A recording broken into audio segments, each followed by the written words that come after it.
2024 में होने वाले लोकसभा चुनाव से पहले एनडीए को कैसे बड़ा झटका लगा? क्या घोसी उपचुनाव के परिणाम ने बढ़ा दी है विपक्षी गठबंधन की ताकत? लोकसभा चुनाव से पहले घोसी में सपा की जीत से बढ़ी है आईएनडीआईए गठबंधन की ताकत। सहयोगी दलों से विपक्ष को ऊर्जा मिली है, ऐसा माना जा रहा है। दरअसल घोसी विधानसभा सीट के उपचुनाव में सपा की जीत ने आईएनडीआईए गठबंधन को आत्मविश्वास दिया है। दावा तो यह भी किया जा रहा है कि घोसी के उपचुनाव के नतीजे ने विपक्षी गठबंधन आईएनडीआईए को ताकत भी दी है। हालांकि ये देखना होगा लोकसभा चुनाव में यह ताकत कितनी काम आती है। वहीं बीजेपी के सहयोगी दलों का यह दावा है कि बीजेपी के नेतृत्व वाले राष्ट्रीय जनतांत्रिक गठबंधन यानी एनडीए को आत्ममंथन की आवश्यकता है। उसके लिए ये जीत शायद उन्हें, यानी जो सपा की जीत है, ये उन्हें आत्ममंथन के लिए विवश कर रही है। घोसी में सपा की जीत के बाद अखिलेश यादव के बयान से यह साफ हुआ कि लोकसभा चुनाव में आईएनडीआईए फिर एनडीए को हराने के लिए पूरी ताकत के साथ मैदान में उतरेगा। भले ही नतीजा सिर्फ एक सीट का हो, लेकिन इसकी चर्चा लोकसभा चुनाव तक होती रहेगी और हो भी रही है इस वक्त। गौरतलब है कि आईएनडीआईए के गठन के बाद यूपी में हुए पहले चुनाव में विपक्षी दलों ने पूरी ताकत लगा दी थी। सपा प्रत्याशी सुधाकर सिंह को कांग्रेस, रालोद, आप, अपना दल सभी ने समर्थन किया था। राजनीतिक विशेषज्ञों का यह मानना है कि सुधाकर सिंह की बड़े अंतर से जीत ने न सिर्फ सपा को ऊर्जा दी है, बल्कि विपक्षी गठबंधन को भी मजबूती दी है। लोकसभा चुनाव के मद्देनजर अब आईएनडीआईए के घटक दल अपने गठबंधन को मजबूत करने के लिए सीटों के बंटवारे में अड़ियल रुख के बजाय समझौतावादी रास्ता अपना रहे। इतना ही नहीं, जो छोटे विपक्षी दल अब तक आईएनडीआईए में शामिल होने से बच रहे थे, वो भी गठबंधन का हिस्सा बन सकते हैं। घोसी उपचुनाव से भविष्य की राजनीति का अंदाजा समाजवादी पार्टी के अध्यक्ष अखिलेश यादव के दिए बयान से लगाया जा सकता है। अखिलेश ने कहा कि घोसी की जीत सिर्फ सपा की नहीं है, बल्कि आईएनडीआईए गठबंधन के प्रत्याशी की जीत है। अब यही आने वाले कल का परिणाम भी होगा। यूपी एक बार फिर देश के सत्ता में परिवर्तन का अगुवा बनेगा। उन्होंने आगे कहा कि भारत ने आईएनडीआईए को जिताने की शुरुआत कर दी है और यह देश के भविष्य की जीत है। अब उनके इस बयान से यह जरूर साफ होता दिख रहा है कि लोकसभा चुनाव में आईएनडीआईए फिर एनडीए को हराने के लिए ताकत के साथ मैदान में उतरेगी, क्योंकि उसके हौसले इस जीत के बाद बुलंद हैं। जानकार ये कह रहे हैं कि उपचुनाव के नतीजों से लोकसभा चुनाव में सीटों के बंटवारे में अपना दल, सुभासपा, निषाद पार्टी की भागीदारी पर भी असर पड़ेगा।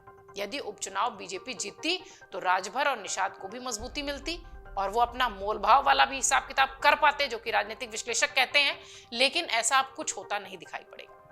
घोसी के नतीजे ये बताते हैं कि सपा ने बीजेपी के परंपरागत ठाकुर, भूमिहार, वैश्य के साथ राजभर, निषाद और कुर्मी मतदाताओं से अच्छी खासी सेंध लगाई है। वहीं सपा का परंपरागत यादव और मुस्लिम वोट बैंक उसके साथ मजबूती से खड़ा है। तो अब देखिए, पहले जो दो मजबूत के साथ थे और अब ये बाकी मिल जाएंगे तो और मजबूती होगी। स्वार उपचुनाव में मिली हार के बाद ये माना जा रहा था कि मुस्लिम वोट सपा से खिसक रहा है, लेकिन घोसी में मिली जीत ने सपा के साथ मजबूती से होने की बात फिर से साबित कर दी है।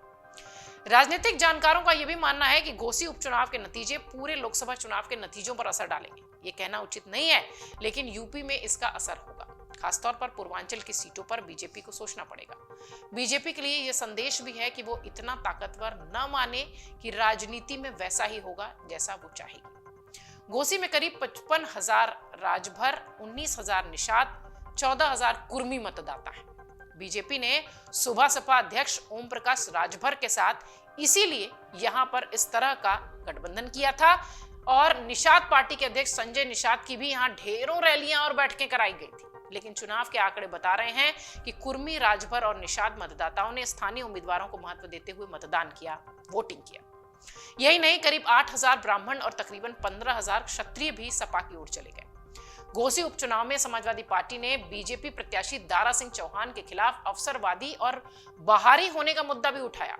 सपा ने मतदाताओं को बताया कि 16 महीने पहले चुनाव जीतने के लिए दारा सिंह बीजेपी छोड़कर सपा में गए थे। चुनाव जीतने के बाद अब मंत्री बनने के लिए फिर बीजेपी में चले गए हैं। इसे दारा की हार की बड़ी वजह माना जा रहा है। आजमगढ़ के मूल निवासी दारा सिंह 2017 में मऊ की मधुबन सीट से चुनाव लड़े थे। तब वो बसपा छोड़कर बीजेपी में आए थे। जब 2022 का चुनाव आया तो वो बीजेपी छोड़ सपा में चले गए और मऊ की घोसी सीट से चुनाव लड़े और जीते भी। उपचुनाव में दारा फिर घोसी से चुनाव लड़े, लेकिन इस बार वो सपा की जगह बीजेपी में थे। शायद यही सारी चीजें मतदाता देख रहे थे। कई सारे राजनीतिक विश्लेषकों ने यह भी कहा कि यहां मतदाता जीते हैं, पार्टी और पार्टियों की लड़ाई इतर रह गई है, घोसी में मतदाता जीते हैं। बहरहाल एनडीए और आईएनडीआईए के गठबंधन के बीच जो एक साख की तरह उपचुनाव की इस घोसी सीट को लिया जा रहा था, इस वक्त तो यही कहा जा सकता है कि आईएनडीआईए के हौसले इस जीत के साथ बुलंद हैं। अमर उजाला अब आपके टीवी पर भी। अपने स्मार्ट टीवी पर YouTube पर सर्च करें अमर उजाला, चैनल सब्सक्राइब करें और देखें ताजा खबरें, वो भी HD क्वालिटी में। और हाँ, बेल आइकन दबाना ना भूलें ताकि हर खबर हो आपके घर। अमर उजाला, निष्पक्ष, निर्भीक, निरंतर।